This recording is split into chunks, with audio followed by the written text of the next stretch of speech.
Just like this record, all things come to an end. All things must come to an end, and it is a bittersweet kind of ending here because I've had such a good time doing this. But this brings us to the final track number 30. 30 tracks. 30 tracks that we've done. Yeah. And that brings us to the song Good Night. Good Night. So obviously, Ringo has a few tracks on this record. Good Night here was a, obviously, highly influenced and affected by George Martin. The strings were tough. I obviously don't have a pit in here to record an orchestra. I found some cool mellotron strings.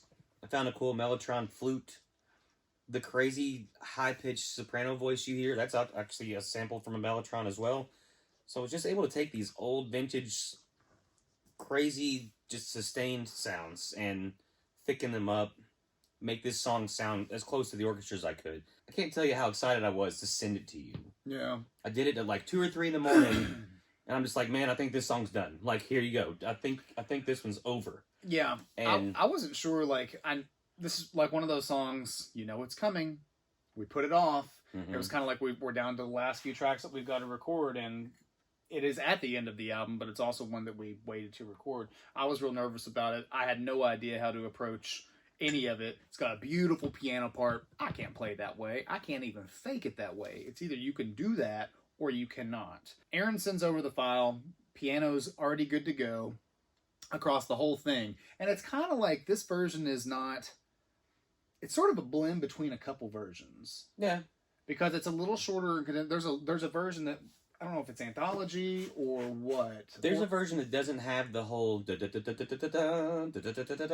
right. It doesn't do that whole little, just, I don't know, 8 or 10 measure solo with the orchestra. Right. I just skipped that. I couldn't do it justice. So, I mean, I just went back to the actual chorus. It's a very good arrangement that you put together. I felt like it accomplishes everything that it needs to accomplish. When I heard what you did with like the string sounds on top of the piano, I was like, God dang, he did it. I was like, this is really quite... I was happy It was with quite believable, and I have some pretty... discerning ears. My ears are... Yeah, my ears will listen to something and tear it to pieces. and I listened to it, and I was like, okay, this sounds the way it should. This is off the list now. He had the vocal on it ready to go. He had a bass part.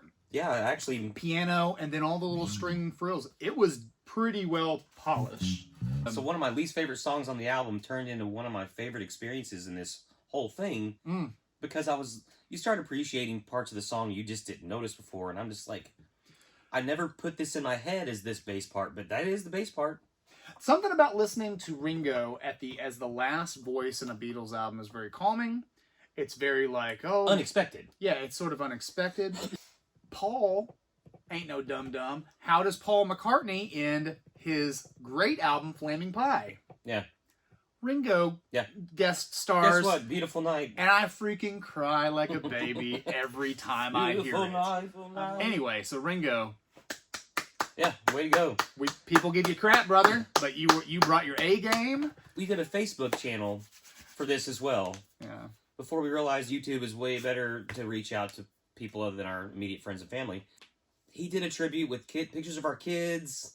I'll put it up. That's going to be this one. You'll see. Our kids have grown up together, and it just tied it in and made it, I mean, like, broke my heart, you know? And to me, making it human like that, not just a song, it's like, this is a song that I sang to my daughter and son, rocking them to sleep.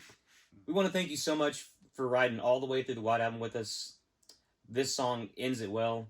It's a good night to all of you as well. It's a thank you to all of you who listened and watched our videos. If you're our age, your parents liked the Beatles most likely. Please turn them on to this. His mom has actually called me a couple times, like, there's a few songs that I don't think I ever really heard. I think I'm actually hearing them for the first time as your version, because she would just buy 45s most time, or the White Album wasn't one that she went through. So my mom just straight through. So my some people are sisters getting exposed to this. My mom's sisters were the ones that were a little bit older than her. Yeah. Now, she was getting hand-me-down records. She was getting. It was very much like an Almost Famous situation where the older sibling hooks up the younger one with the records that they either leave behind or somebody left them at the house or whatever. And that's how my mom, I think, acquired discovered all that. discovered a lot of the Beatles stuff and acquired her what is now my major fandom. Record collection. And and then she inspired you to get into them. And I was born in 1983. Ditto. John Lennon had been dead 3 years before I was born. So, or 2.5 years. All this already happened. My point being, but it still impacted our lives. Yeah, I didn't even share planet time with this guy, and here I am, passionate about his music, and I mean, Paul's still out there rocking. We shared the same room with Paul McCartney. We shared some oxygen with Paul, and some time on the planet with Ringo and George also. But anyway, it is kind of weird.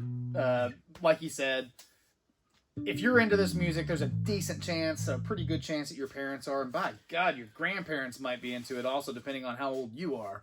So whoever it is that you think might actually think this is cool, share it with them. It is your job to get it in their hands so they know what in the world that we've been doing.